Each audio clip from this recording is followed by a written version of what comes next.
أهلا بيكم في حلقة جديدة من برنامج السنة. معانا النهاردة محلول مهم جدا وبنستخدمه كتير، هو محلول المانيتول. هنتعرف دلوقتي هو ليه مهم وإيه الحاجات اللي أنت لازم تاخد بالك منها وأنت بتدي. يلا بينا.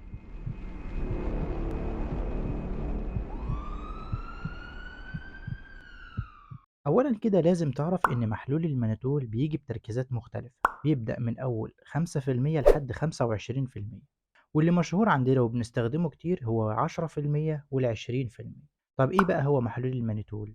المانيتول هو عبارة عن أوزماتيك ديوريتك، يعني مضر للبول، وبسبب تركيزه العالي ده فبيكون له القدرة على سحب أي إديمة اللي هو تورم، أو أي هيماتومة اللي هي التجمع الدموي اللي بتبقى موجودة في الجمجمة وبتنزل في البول. تعال بقى نشوف استخداماته بالتفصيل. أولا بيقلل ضغط المخ اللي هي الانتركرانيال بريشر والسريبرال إديما. كمان بيشتغل كمدر للبول زي ما اتفقنا، فبالتالي هيخرج كل المواد السامة في البول. تالت حاجة بستعمله علشان بقلل ضغط العين، الانترا اوكولار بريشر، خصوصا في حالات الحوادث لو مفيش عندك طرق تانية للعلاج. طب ايه هي الحاجات المهمة اللي لازم تاخد بالك منها وانت بتستعمله؟ بما اننا عرفنا ان هو مضر للبول، فبالتالي هيزود اليورين اوتبوت، فهيخرج كميات بول كبيرة.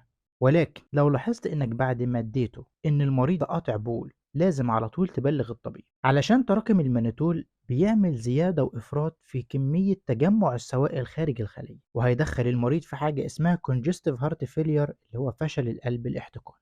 بعد كده وانت بتستخدمه لازم تديه بكميات قليلة جدا، زي مثلا 100 مللي فقط وريد، وبيتاخد بسرعة ويكون في خلال من 20 ل 30 دقيقة، لأن أكتر من كده هيعمل برين أديمة اللي هي تورم في المخ. عايزك بقى تركز في الحتة اللي جاية دي، اوعى تستعمله لو المريض بتاعك الضغط بتاعه أقل من 110 على 70، أو السي في بي أقل من 8، أو قاطع بول الأولجيوريك. كمان اوعى تستخدمه مع مرضى الكلى، خصوصا السيفير رينال امبيرمنت. وبكده بيكون خلصنا نبذة كده صغيرة عن محلول المانيتول.